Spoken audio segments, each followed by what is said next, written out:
You could have had mine. Where's Charlie? Do you have something to share? I want to say that Peter's death was a pretty big shock. I had actually had come over the weekend before to hang out with him and just we just hung out and listened to music and just talked, and that was quite a big shock. But the thing that I liked about Peter the most was that he was just so creative and a very unique person. He taught me how to DJ and play with all the little tools and toys and all that, and that was really neat.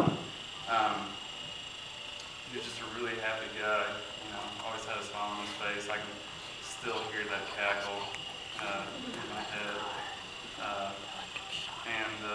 One of the first things that I remember about Peter is we were working together, but that's all we had done so far. We hadn't hung out or anything. There was one particular night I was downtown, and I told him I was going to be downtown hanging out, and he decided to come out later, and I didn't expect him to.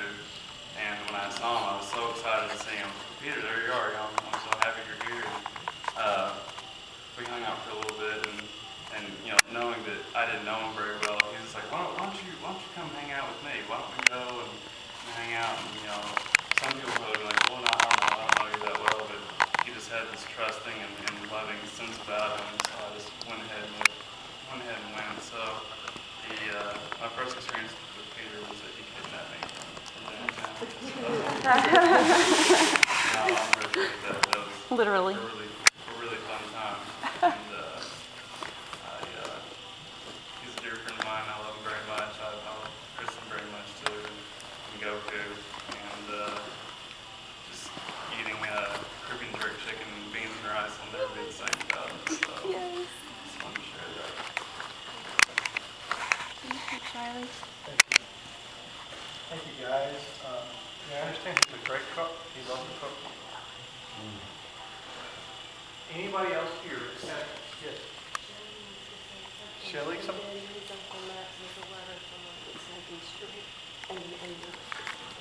Okay. So Shelley, do you want to go next? Yeah.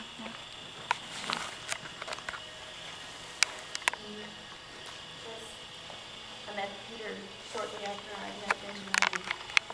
I can definitely say that I was a very different girl then, and Peter was Speak up a little bit. Peter was one of the oddest fellows that I'd ever met, and I can say that he's definitely infused a lot of creativity into me, opened my mind to think about things that I might have never thought of. Even Peter's music, it grew on me. What is this? I go to sleep, but you know, he knew something that I didn't know, and the thing about Peter was that he wanted to share it with everyone, and Peter had many facets to him other than his music. He had a love for animals, and to me, you know, it's a great heart. It's a kind soul that feels that way. And he loved his dogs like he would have loved a child, and so we bonded on that. But also that Peter had, he was such a smart man to me, and I think a lot of people look at him on the outside, you might kind of pass that off and not think so, but there was so much more to him than he even knew, and he thought I was smart for reading the paper, but Peter was always full of compliments.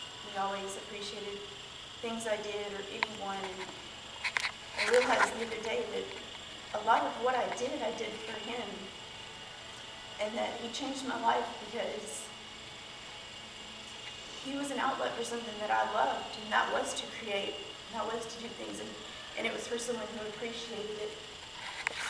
He was also a good friend to talk to, and he had expressed to me not too long ago that he had had trouble finding a job, and that he thought that he wanted to be a counselor, and I think he would have been a good one because he was mine. He was always there for my difficulties, to listen to me in an unbiased ear. And I know that he loved me and I loved him.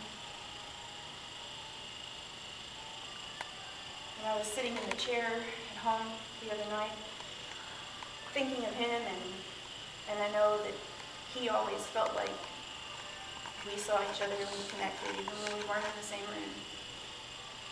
And I was looking for something, a word to say, something to write, Googling it, because I'm not as smart as him, and my vocabulary is not as broad. And I opened up this page, and I know that I feel that Peter was trying to tell me something, and in only the way that Peter would tell it, and that was through the Cosmic Instruction Manual from the Intergalactic Galaxy of Light, was what I opened. So I read it, and it's very long, but I want to read the last paragraph. It says, "The galactic forces of light respectfully request your presence at a come-as-you-are party. We know that this mission is not easy. We also know that many tears have been shed in the awesome process of its spiritual unfoldment. Be consoled in knowing that all tears are soon to be wiped from your eyes, and that all pain will be dismissed and forgotten. The glory and joy of what is about to transpire will render all you have endured a minor expense, a price you would be more than willing to pay again. This is Mission Control, over and out." And I know Peter wanted to ease all of our pain. And I want him to know that I heard him.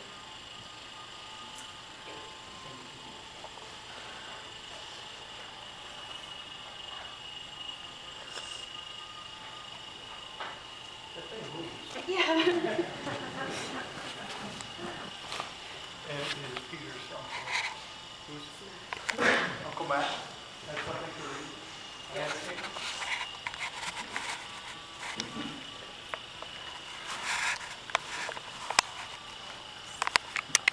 From another generation.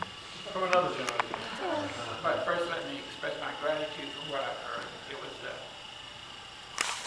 picture of Peter that I haven't been able to experience because of proximity and because, again, it's another generation. Yes, sir. Come stand over here in the middle. I can Okay. hear you better. They say that the sound kind of moves better. Can you hear me? Yes. Okay, Good. fine. First of all, I'll read a brief note here from his cousin, my son, who, as follows. Peter Zuniga was my youngest cousin and has always been an exceptional soul to me.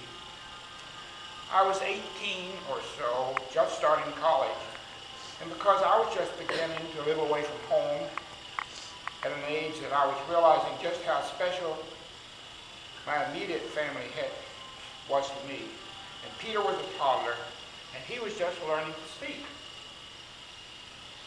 On summer holidays, I would spend some time with him, playing, reading to him, being silly, and getting to know him. For me, it was always very relaxing and civilized to be in the home of Margaret and Lionel, and with this amazing, smiling son of theirs. It made these experiences even more soothing to my then curious, wandering, and sometimes lonely young soul. Other times when I could not make it to Western Kentucky, I would speak on the phone to him and his family for a holiday greeting. One time, I was having a little chat with him, and at the end, his tiny, sweet voice that he said over the scratchy phone line, "I love you, Larry." Well, it made me rise up with a tough, wandering young adult heart melt like ice cream on a hot sunny day. It's a memory that's very vivid and represents a side of him that I like to think of, that was allowed to flourish because of his family. It was very special indeed, and worth preserving when we deal with each other and goes beyond. Sometimes it is challenging to be kind and good, as well as to give each other space and be sweet in this day and age. But Peter reminds us why it's important to be that way, why it is worth trying so hard to do so. For this, I am eternally grateful to him. I love you too, Peter. Becky.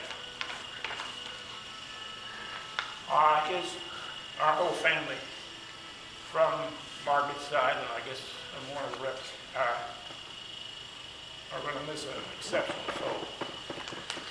One that I, again, am very privileged to hear more about because I just didn't know him very often as an adult. So he was my youngest nephew. He was the son of my baby sister, Margaret. He inherited a loving kindness, as was mentioned in the 23rd Psalm, a gentle spirit and sincerity. Since I knew Margaret so much, I felt from her. But also from his father, Lionel, he had a beautiful smile and an engaging personality, which we love. I think these characteristics are undervalued in today's culture. There are too few people like Peter. There's just not enough to go around. And he'll be remembered and missed by all of us who knew and who love him. Thanks for letting us be here. Thank you, Peter, for being. Thank you, sir. Thank you for coming. And who was the next one? Amy?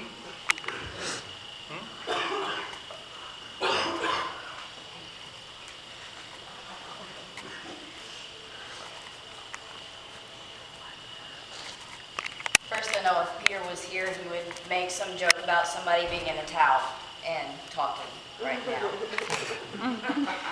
I had to write mine down because It's okay.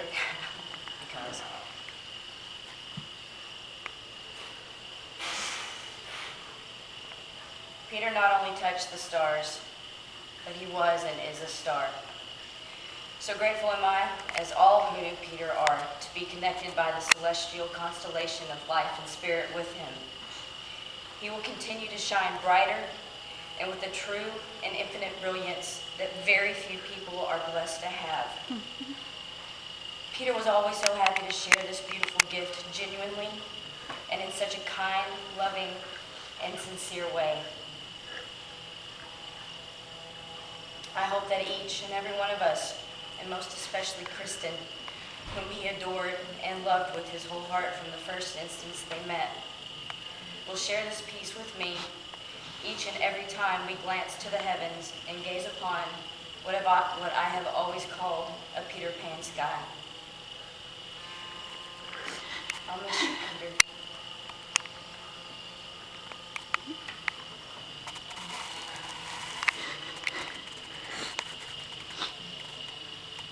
He's in there.